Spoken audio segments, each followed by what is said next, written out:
In what might be the most desperate pivot in modern music history, Drake, once the darling of mainstream music, has traded his dwindling credibility for a quick cash grab, pandering to an audience that cares more about memes and antics than music. The same man who spent years dominating charts and infiltrating every corner of pop culture is now the latest act in the circus of internet personalities catering to young, white, right-wing men. We can call this strategic, but it is also something else. A broke artist abandoning his roots and torching his legacy to pay the water bill. That's right. Drake is probably broke. Drake's dominance has always been rooted in mass appeal. His music wasn't groundbreaking, but it was everywhere. Streaming playlists, radio stations, commercials. He wasn't the most respected rapper, but he was the most listened to, and that was enough. His relatable lyrics and boy next door persona made him the ultimate populist artist, palatable to hip-hop fans, casual listeners, and even people who didn't like rap. But populism is only effective as long as the culture remains static, that is, in one place. The culture isn't static. Audiences are more fragmented than ever, gravitating towards niche communities and rejecting anything that feels overexposed or formulaic. Drake, the poster child of mass market rap, suddenly feels outdated. But then Drake turned into a man too big for his britches. He decided to try and raid the culture and take out its symbolic king. In doing so, he alienated the people and, to some degree, the masses. To make matters worse, he came to the fight with a water gun and was taken out by an assassin who showed he knows how to aim a Drake. Oh. A verse and 4 shots later, and the curtain fell. Drake was exposed. The wizard with no power, a towering figure standing on stilts. Drake, the self-proclaimed sex god, built an image as the walking embodiment of luxury, sex appeal, and successful manhood. From his sprawling Toronto mansion that screams new money to the customized private jets and million-dollar bets, he's the poster child for living lavishly. But beneath the surface of the diamond-encrusted facade, the likely reality lingers. Drake is probably broke, or at least flirting dangerously close to the edge. Drake's net worth, reportedly around $250 million, seems astronomical to the average person. Yet in the rarefied air of A-list celebrity wealth, Drake looks like he's playing in the kiddie pool of wealth. Why? For starters, much of Drake's wealth is tied up in assets. His palatial Toronto estate, nicknamed the Embassy, reportedly cost over $100 million. Then there's his luxury car collection, his jewelry, his art, all impressive, but far from liquid. These assets don't pay the bills or bankroll the gambling sprees he's become known for. Speaking of gambling, let's not ignore his multi-million-dollar bets, often publicized in flashy displays on platforms like Stake. Even if some of these bets are promotional or subsidized, the frequency and scale of his gambling scream financial recklessness rather than savvy. Drake's primary income source is music, but the industry isn't as lucrative as it once was. Streaming pays pennies on the dollar, and while Drake undoubtedly rakes in substantial royalties, he's splitting that pie with labels, producers, and collaborators. Touring is a financial goldmine for artists, but it's also a logistical and financial juggernaut. After paying everyone from the stage crew to the managers, what's left isn't nearly as impressive as the headlines suggest.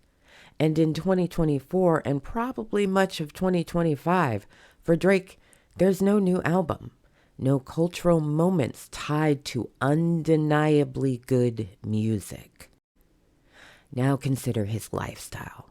Private jets don't fuel themselves. His security team's annual budget likely rivals that of a small nation. Taxes in Canada and the U.S. devour massive chunks of his income. Even his ventures like OVO Sound and Virginia Black Whiskey haven't scaled to the billion-dollar successes of peers. The result? A man with sky-high expenses and income streams that, while robust, are finite and heavily taxed.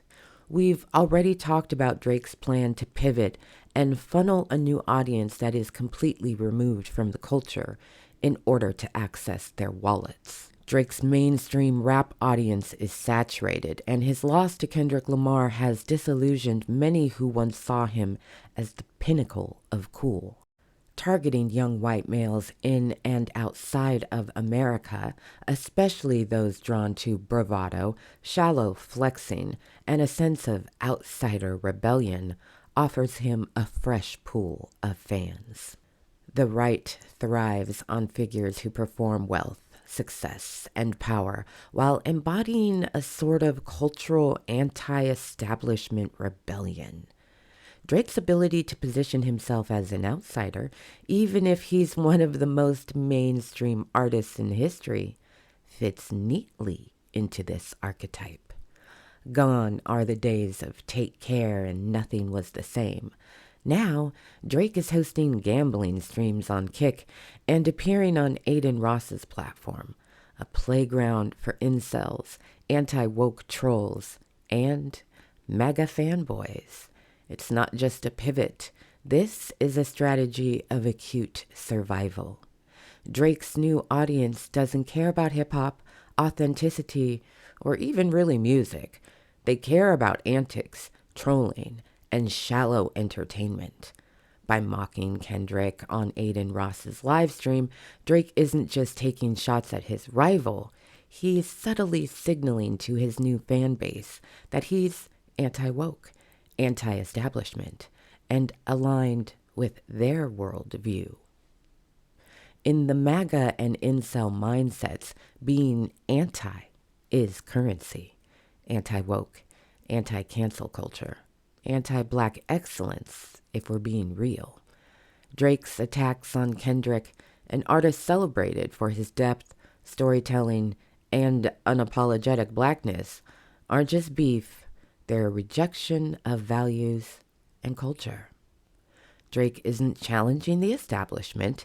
He's pandering to an audience that resents the very culture that made him famous. By courting young white men with disposable income and an appetite for trolling, Drake has wandered into right-wing territory. Platforms like Kick and XQC and Aiden Ross's streams aren't just cultural wastelands. They're breeding grounds for anti-woke rhetoric. But Drake doesn't have to say anything explicitly political to fit in. His actions speak louder than words. By mocking Kendrick, the very embodiment of thoughtful, forward artistry, Drake positions himself as the opposite. The guy who doesn't take things too seriously, who isn't woke, who's just here to entertain and have fun. It's not that Drake is explicitly MAGA, but his actions align him with that audience. The young white men he's courting, many of whom overlap with incels, far-right trolls, and anti-woke fanboys, don't care about authenticity or artistry. They care about entertainment, and Drake is giving it to them in spades. No pun intended. Drake's pivot to MAGA-adjacent antics isn't a reinvention. It's a symptom of a larger problem. His populist strategy has collapsed, leaving him scrambling to find a new identity and new revenue streams. But instead of adapting or evolving, Drake has doubled down on spectacle and embraced an audience that will never take him or the beef or the culture seriously. He's not the king of rap anymore. He's not even really in the conversation. He's a guy running from one cash grab to the next, desperately trying to stay afloat in a culture that has moved on. Drake isn't just broke because he's out of money. He's broke because he's out of talent, allies, and ideas. And this pivot to MAGA-adjacent fans isn't a comeback. It's a slow, very public decline. He's broke in the deeper, more existential sense. His image is fractured. His strategy is outdated. And the persona he's cultivated for over a decade no longer works. Drake's strategy has always been about ubiquity, being everywhere, doing everything, appealing to everyone. But in 2024, that strategy has turned against him. The more he tries to stay relevant, the more he exposes how irrelevant he's become. He's not locked in the studio because he can't afford to be. Crafting an album takes time, focus, and money, all things Drake doesn't seem to have right now. Instead, he's sprinting from one cash grab to the next, breaking himself further in the process. Drake isn't just broke, he's broken.